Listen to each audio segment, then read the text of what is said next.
जरा सोचो तुम एक दिन उठो और न जाने कैसे तुम्हारे अंदर करिश्माई शक्तियां आ जाएं। कुछ ऐसा ही होता है हमारी आज की कहानी में। कहानी की शुरुआत में हम रूमी नाम की एक लड़की को देखते हैं जो काफी मशहूर चिकन रेस्टोरेंट चलाती थी। वो कभी कॉलेज नहीं गई क्योंकि उसकी माँ अकेले ही उसे पाल रही थी। उसका बाप बचपन में ही घर छोड़कर चला गया था। एक दिन रूमी और बाकी दुकानदार मुश्किल में पड़ गए क्योंकि टायसान नाम की एक कंपनी ने मॉल बनाने के लिए इनकी जगह पर कब्जा करने का फैसला कर लिया। इन छोटे छोटे दुकानदारों को किसी ने मुआवजा तक नहीं दिया। एक रात भाड़े के गुंडे उनके यहाँ घुस आए और रूमी को अपने ही घर से बाहर फेंक दिया। उसकी माँ उन्हें भगाने के लिए पीछे से एक वैन ले आई, लेकिन बदमाशों ने उसे भी बाहर निकालकर जमीन पर गिरा दिया। जोर से गिरने की वजह से वो उसी वक्त बेहोश हो गई। रूमी और बाकी लोग उसे तुरंत हॉस्पिटल लेकर आए, जहाँ उसकी माँ इलाज के दौरान ही मर गई। उसी पल आसमान से आया एक मीटियोरॉइड पहाड़ों से जा टकराया। उसके टकराने से पहाड़ों से निकलने वाली नदी में भी अजीब सी शक्ति भर गई। अगली सुबह रूमी के पिता शिन ने भी वहाँ का पानी पिया,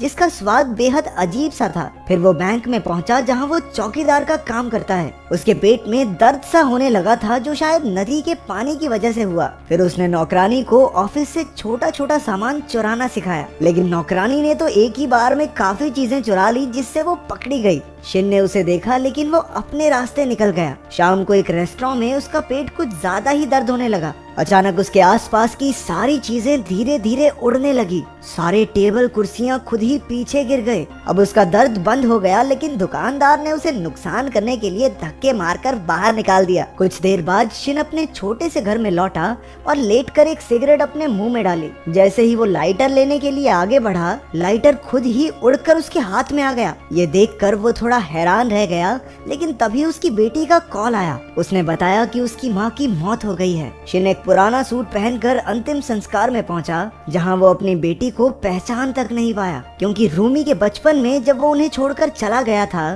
तब से अब तक उसने रूमी को देखा ही कहाँ था। अचानक वहाँ प्रेसिडेंट मिन आ पहुंचा, जो कंपनी के बदमाशों का लीडर है। रूमी उसे देखते ही आग बबूला हो गई, लेकिन मिन कहने लगा कि उसकी माँ खुद की गलती से मरी है, इसमें कंपनी का कोई लेना देना नहीं है। गुस्से में रूमी उसे पटकने ही वाली थी कि उसके लॉयर किम ने रूमी को रोक दिया। जाते हुए मिन ने बड़े एटीट्यूड में रूमी को पैसे भी दिए, लेकिन रूमी ने पैसे उसके मुंह पे दे मारे। इसके बाद शिन रूमी के रेस्टोरेंट में गया, जिसकी बर्बाद हालत देखकर वो भी दुखी हो गया। गुस्से में उसने हवा में मुक्का मारा, लेकिन इसकी वजह से कूड़े का बड़ा सा ढेर पीछे गिर गया। तभी उसे वो लाइटर वाली घटना याद आई और वो भागकर अपने घर पहुंचा। बार बार लाइटर उसके हाथ में आ रहा था, जिससे ये साफ हो गया कि पता नहीं कैसे, पर उसके पास जबरदस्त जादुई शक्तियां आ गई हैं। कुछ ही पलों में वो घर की सारी चीजों को एक साथ उड़ाने में कामयाब हो गया। तभी उसके दिमाग में जादूगर बनकर खूब सारे पैसे कमाने का प्लान आया। अगली सुबह अपनी माँ को दफनाकर रूमी अपने पिता और दोस्तों के साथ बाजार में पहुंची, जहां सारे दुकानदार बदमाशों के डर से छिपे हुए थे। वो लोग कभी भी आकर तोड़ फोड़ कर जाते थे, लेकिन किम ने दुकानदारों को शांत रहने को कहा। उनकी पुलिस से बातचीत चल रही थी, लेकिन दुकानदारों का मानना है कि ये बदमाशों की कंपनी तो कानून को भी खरीद लेगी। लोगों का कहना था कि गुंडों की तरह उन्हें भी मारपीट करनी ही होगी, लेकिन किम जानता था कि इससे वो कानून के सामने और बुरे बन जाएंगे। शिन ने सबसे कहा कि अब लड़कर कोई फायदा नहीं और अब उन सबको नई नौकरियां ढूंढ लेनी चाहिए। इससे सब गुस्सा हो गए और रूमी ने तो उसे बाहर ही भगा दिया। शाम को शिन एक सर्कस में काम मांगने गया और उसकी शक्तियों की वजह से उसे तुरंत नौकरी मिल गई। अगले दिन रूमी को पता चला कि उसकी माँ की रिपोर्ट में मौत का कारण चोट लगना है और उसके पास कंपनी के खिलाफ कोई सबूत तो था नहीं। जिन्होंने कैमरे से वीडियो बनाई थी, उन्हें तक कंपनी ने खरीद लिया। बाद में शिन उससे मिलने आया और कहा कि अब वो पैसे कमाने लगा है, इसलिए रूमी को अपनी पढ़ाई पूरी करनी चाहिए। उसने एक टाई से अजीबोगरीब जादू भी करके दिखाया, लेकिन रूमी को उस पर बिल्कुल विश्वास नहीं था। उसने गुस्से में कहा कि ये सब करके वो बस अपना टाइम बर्बाद कर रहा है, क्योंकि वो बचपन में उसे और उसकी माँ को बेसहारा छोड़कर चला गया था, इसलिए रूमी आज तक उससे नफरत करती थी।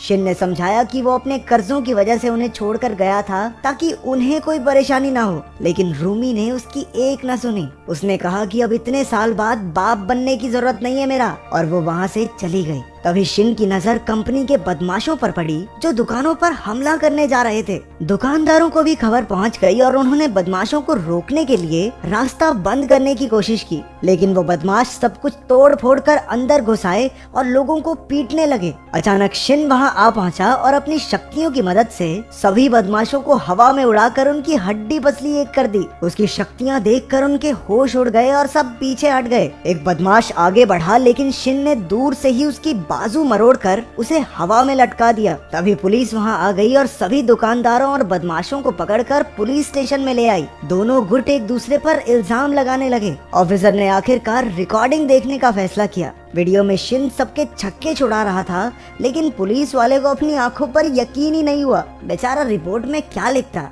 हवा में उड़ा उड़ा के मारा है सबको। उसने परेशान होकर सबको घर वापस भेज दिया। सभी दुकानदार दुखी होने का नाटक करके बाहर आ गए, लेकिन असल में सभी बेहद खुश थे क्योंकि उन्होंने पहली बार बदमाशों को हराया था। लेकिन रूमी अभी भी अपने पिता से नाराज थी। बाद में शाम को बाजार के बाहर बैठे बदमाशों ने देखा कि कूड़ा अपने आप हवा में उड़ रहा है। जब उनकी खुद की कार भी उड़ने लगी तो सब डर के मारे वहां से भाग खड़े हुए। असल में शिन अपनी शक्तियों की मदद से तगड़ा बैरिकेड बना रहा था ताकि उसकी दुकानों तक कोई बदमाश न पहुंच सके। जब किम ने उसकी शक्तियों के बारे में पूछा तो वो कहने लगा कि शायद ये शक्तियां उसकी पत्नी ने स्वर्ग से उसके लिए भेजी हैं। बाद में फिर किम ने रूमी को बताया कि उसके पिता बस उसकी सुरक्षा करना चाहते हैं। वो चाहे जैसे भी हों, लेकिन असलियत में उससे बहुत प्यार करते हैं। उधर बदमाशों ने जाकर अपने लीडर से कहा कि अब वो शिन का मुकाबला नहीं कर पाएंगे। अगले दिन रूमी ने आम लोगों से मदद मांगने के लिए वीडियोस बनाई और फिर अपने पिता के साथ भी बात करने के लिए राजी हो गई। उसे डर था कि इन शक्तियों की वजह से शिन के शरीर को कोई नुकसान ना हो जाए। उधर बदमाशों का लीडर कंपनी की मालकिन से बात करने आया। मालकिन ने अपने गुंडे बुलाकर लीडर को ही पिटवा दिया क्योंकि वो अभी तक जमीन खाली नहीं करवा पाया था, और वो खुद भी डर के मारे चीखने का नाटक करने लगी ताकि बाद में इल्जाम उस पर न आए। अब मालकिन किसी भी हालत में शिन को अपने रास्ते से हटाना चाहती थी ताकि वो अपना मॉल बना सके। उसी शाम टीवी पर शिन की शक्तियों की खबर फैल गई और टीवी वालों ने उसे नॉर्थ कोरिया का जासूस कहकर लोगों के सामने पेश किया। 2 दिन बाद पुलिस वाले शिन को ले जाने आए क्योंकि बैंक ने उस पर चोरी का इल्जाम लगाया था। शिन उनके साथ चल तो पड़ा, लेकिन ऑफिसर्स ने बिना कोई कार्रवाई किए उसे बंदी बनाकर जेल में डाल दिया। उधर किम को पता चला कि कंपनी के किसी आदमी ने पैसों के बदले रूमी की मां के खून का इल्जाम अपने सर ले लिया। इससे कंपनी सारे कानूनी मसलों से बाहर हो गई। ये सब मालकिन का ही प्लान था। उसने बदमाशों की नई कंपनी बनाकर कानूनी तरीके से जमीन हड़पने की तैयारी शुरू कर दी। उसने पुलिस से भी हाथ मिला लिया था और शिन को जेल में डलवा कर अब उसका रास्ता बिल्कुल साफ था। सारे बदमाश अपने लीडर के साथ कब्जा करने पहुंच गए। किम ने ये सारी खबर रूमी को दी और उसे वहां से भाग जाने को कहा, लेकिन रूमी आखिरी दम तक लड़ना चाहती थी। उधर मालकिन जेल में शिन से मिलने पहुंची। उसने ऑफर दिया कि अगर शिन उसकी कंपनी के लिए काम करने लगे तो वो उसे छुड़ा लेगी, नहीं तो वो उसे आम जनता की नजरों में देशद्रोही बनाकर ही छोड़ेगी। उधर पुलिस भी कंपनी के ऑर्डर्स पर बैरिकेड तोड़ने लगी, लेकिन रूमी और बाकी दुकानदारों ने छोटे बॉम्ब्स फोड़कर उन्हें रोके रखा। लेकिन पुलिस ने तो जेसीबी की खुदाई चालू कर दी। सारे दुकानदार अपनी जान बचाकर भागे। रूमी ने देखा कि एक आदमी मलबे में फंसा हुआ था और वो उसे बचाने लगी। तभी अचानक से जबरदस्त धमाका हो गया। दोनों उड़कर साइड में आ गिरे और लोगों ने उनकी मदद की। आखिरकार पुलिस बाजार में घुस ही गई। रूमी बाकी दुकानदारों के साथ दरवाजे बंद रखने की पूरी कोशिश कर रही थी। उन्हें छत तक पहुंचना होगा, नहीं तो पुलिस जरूर उन्हें जेल में डाल देगी। उधर जेल में शिन ने अपनी शक्तियों से एक पुलिस वाले का फोन छीना और लड़ाई की खबर देखने लगा। वो एक बार फिर से अपनी बेटी को अकेला नहीं छोड़ सकता था,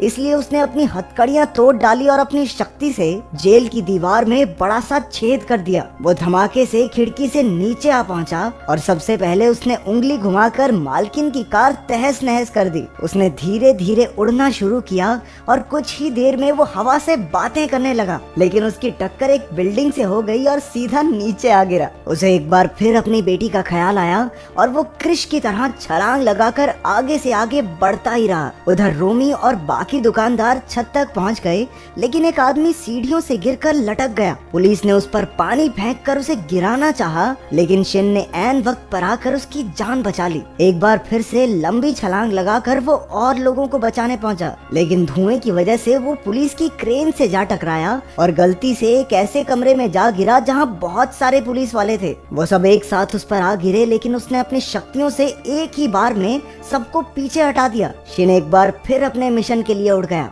उधर किम सबको सीढ़ियों से दूसरी छत तक पहुंचा रहा था, लेकिन रूमी लेट हो गई और पुलिस वालों ने उसे बंदी बना लिया। बाकी पुलिस वाले भी वहां पहुंच गए और दुकानदारों को बुरी तरह पीटने लगे। मौके पर पहुंचकर शिन ने एक ही बार में सबको उड़ाकर दूर फेंक दिया। हजारों पुलिस वाले मिलकर भी उसकी ताकत का मुकाबला न कर सके। उनसे निपटकर शिन ने अपनी शक्ति से सभी दुकानदारों को एक साथ छतें पार करवा दी। अब वो अपनी बेटी को ढूंढने निकला, लेकिन वो एक क्रेन के डिब्बे में बंद थी जो नीचे गिरने ही वाला था। उसके दरवाजे से एक पुलिस वाला गिरने ही वाला था कि रोमी ने उसकी मदद की। तभी शिन ने वहां आकर अपनी ताकत से पूरा डिब्बा ही सुरक्षित छत तक पहुंचा दिया। इसी धमाके में रूमी नीचे गिर गई, लेकिन जमीन से टकराने से पहले ही शिन ने उसे बचा लिया। अपनी बेटी से एक आखिरी बार माफी मांगकर शिन ने खुद को पुलिस के हवाले कर दिया जाती है। सो व्यूअर्स, आपको ये स्टोरी कैसी लगी कमेंट सेक्शन में बता दो। और हमारी टीम काफी ज्यादा मेहनत करके ये सारी चीजें बनाती है, तो प्लीज प्लीज प्लीज सब्सक्राइब कर दो